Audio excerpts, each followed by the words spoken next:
সীমান্ত যুদ্ধ কিংবা ভূরাজনীতির লড়াইয়ের সাথে সাথে আরেক যুদ্ধ চলছে ভারত পাকিস্তানের। খেলার মাঠের রাজনীতি নিয়ে এখনো থামেনি প্রতিবেশী দুই দেশের বিবাদ। ভিন দেশের মাটিতে মুখোমুখি হলেও একে অপরের মাঠে খেলতে গেলেই যত বিপত্তি। পাকিস্তান যদিও একটু নমনীয় হয়, কিন্তু ভারত নাছোড়বান্দা। তারা কোনোভাবেই পাকিস্তানের মাটিতে খেলতে চায় না।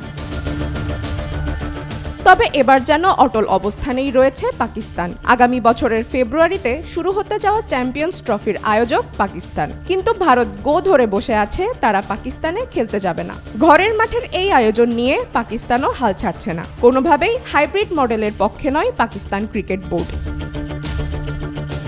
ভারতীয় বোর্ড চাইছে এশিয়া কাপের মতো চ্যাম্পিয়ন্স ট্রফিতেও অন্য দেশের মাঠে খেলতে, অর্থাৎ হাইব্রিড মডেলে খেলতে। তবে পাকিস্তান বোর্ড চায় সব ম্যাচ সে দেশেই হোক। আইসিসির কাছে সূচি প্রকাশের দাবিও করেছে পিসিবি। বাকি সব দেশই পাকিস্তানে খেলতে রাজিও হয়েছে। ভারতের অবস্থান নিয়ে নানা অনিশ্চয়তার মধ্যেই কদিন আগে নতুন করে জটিলতা তৈরি হয় টুর্নামেন্টের ট্রফির সফর নিয়ে। পিসিবির সূচি অনুযায়ী প্রথম যে কয়টি শহরে নেওয়া হবে ট্রফিকে, এর মধ্যে ছিল মুজাফফরবাদ, কাশ্মীরের পাকিস্তান শাসিত অংশের রাজধানী এটি। এই অঞ্চল নিয়ে দুই দেশের বিরোধ চলছে যুগ যুগ ধরে। এদিকে পিসিবি প্রধান মহসিন নাকভি বলেছেন, যদি পাকিস্তানে দল পাঠানো নিয়ে ভারতের কোনো সমস্যা থাকে তাহলে আমাদের সঙ্গে সরাসরি কথা বলুক, আমরা সেই সমস্যা মিটিয়ে দেব। পাকিস্তানে আসতে ভারতের কোনো সমস্যা থাকার কথা নয়, সব দেশই আসছে আমাদের দেশে।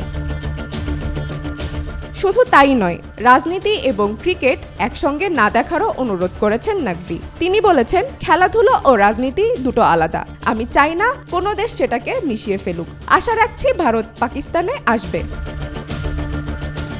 অন্যদিকে পাকিস্তানকে টলাতে আপ্রাণ চেষ্টা করছে ভারত। বিসিসিআই অন্যান্য টুর্নামেন্ট ভারতে স্থানান্তরিত করার সমর্থনে কাজ করছে। এর বাইরেও আর্থিক প্রণোদনা, লাভের অংশ, এমনকি ভবিষ্যতে দ্বিপক্ষীয় সিরিজে ভারতের বিপক্ষে আরও বেশি ম্যাচ খেলার প্রতিশ্রুতিও নাকি দিচ্ছে বিসিসিআই।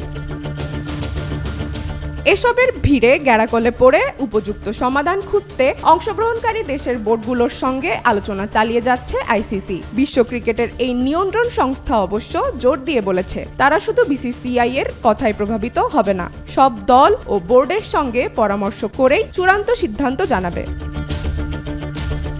চন্দ্রিকা মজুমদার, আজকাল।